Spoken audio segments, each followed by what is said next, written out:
Open your books to health page 54. Health page 54. We're going to start reading our page 54. Look at the healthful hint at the top. It says eat sugar-rich foods only at meal times.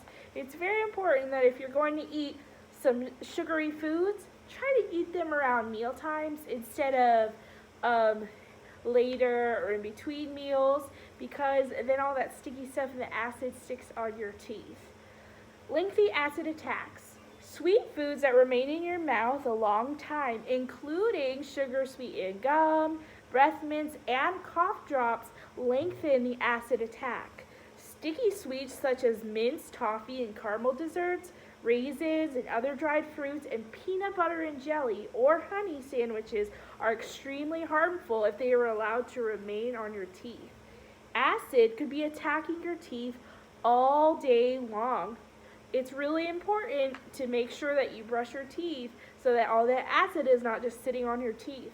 Soft drinks of all kinds contain acid. If you drink many soft drinks a day, or if you sip smaller amounts throughout the day, the acid will wear away your tooth enamel. You should not crack nuts with your teeth or bite hard objects such as ice or hard candy that could chip the enamel on your teeth. Biting thread with your teeth can also damage the enamel. When enamel is damaged or worn away, it cannot be replaced. When I was a kid, I loved sucking on lemons. All that acid is not good for your teeth. I also liked chomping on my ice. Very bad for your teeth. The decay process. After a tooth has started to decay, it is difficult to keep the tooth clean. Pieces of food get into the decayed part and remain there even after the teeth are brushed, and thus the tooth continues to decay. When decay reaches the dentin, the decay process becomes more rapid. If decay reaches a nerve in the pulp, then you get a toothache. This is not good, as it eats away more and more parts the quicker it goes, so it's not good. A decayed tooth cannot rebuild itself. Once decay has begun, the tooth continues to decay until the decayed part is removed. Then a filling has to be put in. Have you ever gotten a filling for your tooth? I have for quite a few teeth. Well, effective plaque control. The saliva in your mouth is actually a good thing because it helps promote good dental health by washing food from around your teeth and by neutralizing decay causing acids in your mouth. So the saliva helps neutralize the acids. By forming good daily habits to keep your mouth clean and free of plaque, you can prevent plaque attacks. And you can see there the dental caries had turned black on the decayed tooth, and then there's an abscess at the bottom. Then you also have a healthy tooth there. Now, see your amazing body right here? You're going to label the parts. Study the parts and label them. You have in the center, this white with the roots, this is called the pulp. That's the part, like you think of orange juice, the pulp. And with your tooth, that's the part with the blood vessels. Then you have the outside. That's your hardest substance in your body. That's the enamel. Right underneath the enamel, you have the dentin. That's what gives the shape of the tooth. The cementum. That's what cements it to your gum. And the periodontal membrane.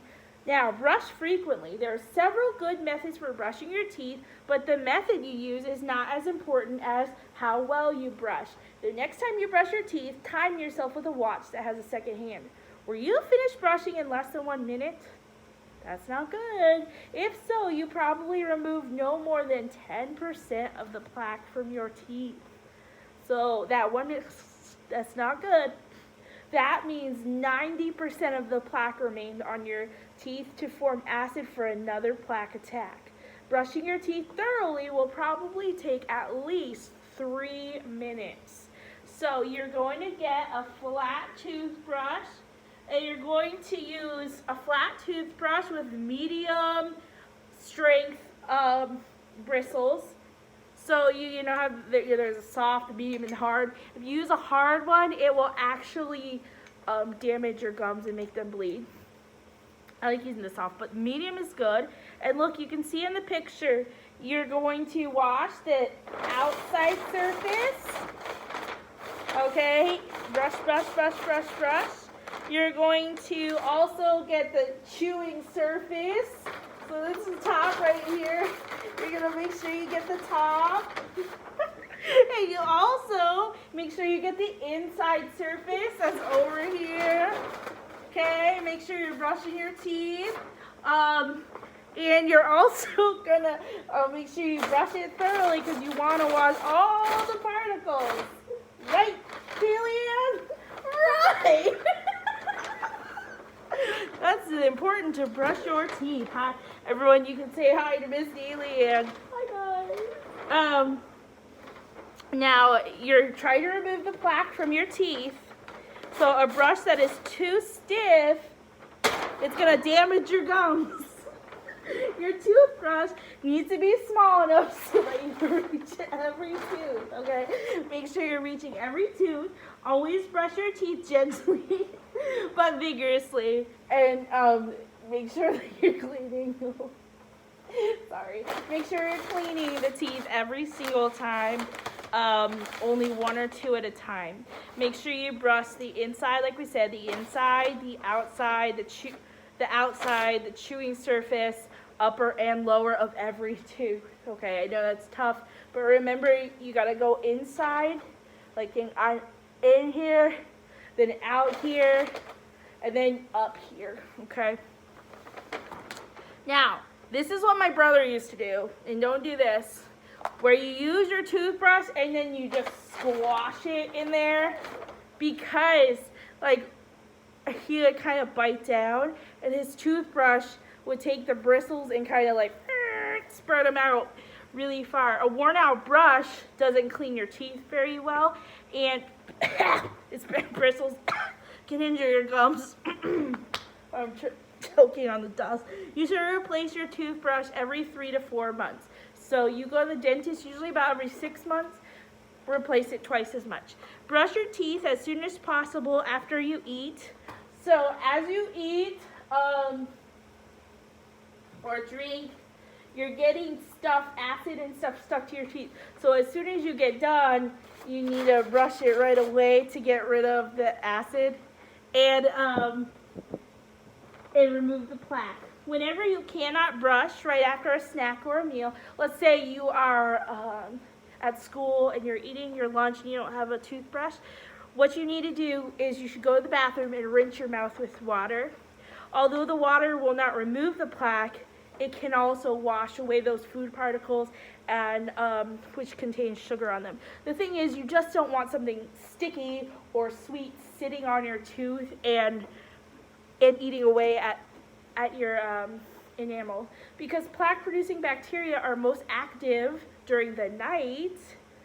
So, you know, you're afraid of the monsters under your bed. You shouldn't be, or in your closet, you should be afraid of the monsters that are inside your teeth, or outside your teeth. The salivary, it's important to brush your teeth right before you go to bed. The salivary glands release less saliva when you sleep than when you're awake. So, like, you know, when you're sleeping, and if you guys are like me and you're like, that's like really not good when your mouth is, if you sleep with your mouth open, and I don't know how to correct this, but when your mouth is open, all that saliva is just not like really sticking in your mouth, it's drying out your mouth, which means that you'll have more plaque and acid eating at your teeth. It's good to have less saliva like that. Do you brush your tongue when you brush your teeth? It's a very important to freshen your breath. Bacteria that grow in your mouth can cause bad smelling breath. And look at this and underline it. It is called halitosis. Have you ever had someone? It's funny because even the word halitosis, if someone says halitosis to you, yeah, that could be really stinky. Breathing through the mouth is one cause of halitosis. Unpleasant smelling breath can also be caused by some foods you eat, like garlic, causes some halitosis. Good oral hygiene usually will keep your breath fresh. Use a fluoride toothpaste to prevent dental caries. Fluoride is good because it strengthens your enamel, so it almost gives it a fortress so it can protect against acid attacks. Use about 1/2 inch to 1 inch of fluoride toothpaste on brush to effectively fight tooth decay. Rinse your toothbrush and try to dry it the best you can, because you don't want bacteria to multiply on your toothbrush and be hanging out there. Okay, now the next thing is floss daily. And most plaque forms near the gum line between your teeth where your toothbrush cannot reach. So we've cleaning outside, the inside, and up top. But a lot of times you'll get plaque. Let's say this tooth is on the top, so it's hanging from the top. So right up here by the gums is where you'll get a lot of plaque that you can't just get just by brushing your teeth, so you need to floss. Flossing helps remove the plaque and food particles from these areas where tooth decay and gum disease often start. Thus, you should floss your teeth at least 1 time every day before you brush them. So normally people do it after, but it's important to do it before. That way you can get all the food particles out. Then you brush it to get rid of the stuff that's in your mouth. Flossing your teeth at bedtime to remove plaque and food particles that produce acids help protect your teeth and gums when your body's natural protection is lower. Dentists recommend that most people use unwaxed floss or dental tape. However, if your teeth are crooked or crowded, you may need to use a waxed floss. If you do not regularly floss your teeth now, your gums may bleed. And that happens to me, like, whenever I would go to the dentist, if I haven't flossed in a while, and then they floss for you, and then it's all bleeding. That's what's going to happen if you haven't flossed, and it'll feel sore the first few days. As the plaque-producing bacteria are removed, your gums will heal and stop bleeding if they are healthy. If you stop flossing for a time, your gums may bleed when you begin again. Floss that is used incorrectly can actually injure your gums. Always be careful when you insert it between your teeth and under the gum line. Do not let the floss snap into your gums. To insert floss gently between your teeth, hold the floss tight with your thumb and first finger and use a gentle sawing back and forth motion. Okay, so like this, and saw back and forth. All right. At the gum line, curve the floss into the shape of a C around one tooth. So you would saw back and forth, and then at the gum you would make a C shape. Let's see. While holding the floss tightly against the tooth, move the floss away from your gum, down on the top teeth and up on the bottom teeth. So when you're going to start here. If this is a tooth from the top, you're going to start and you're going to go like this, like a C. Now if you're at the bottom, you're going to start from the bottom and go up. You're just trying to get all that stuff away from your tooth. Before removing the floss, curve it around the adjacent tooth. You should use clean floss between each set of teeth. Make sure you're using clean floss. You don't want to use the same dirty floss. That's gross. And like any skill, flossing your teeth will take less time with practice. If you floss your teeth the same way each day and establish a regular time to floss them, flossing will soon become a good habit. Now, I can't do the floss dance, but you're going to make sure that you're flossing your teeth nice and carefully. All right. Thank you, Miss DeLeanne, for helping us with the tooth. You can actually take that off, or you can hang out like that. Now you guys have the opportunity, because you're at home right now, you can grab some floss. You can have your parents either teach you how to floss, or you can use some of the steps that we just did to floss on your own.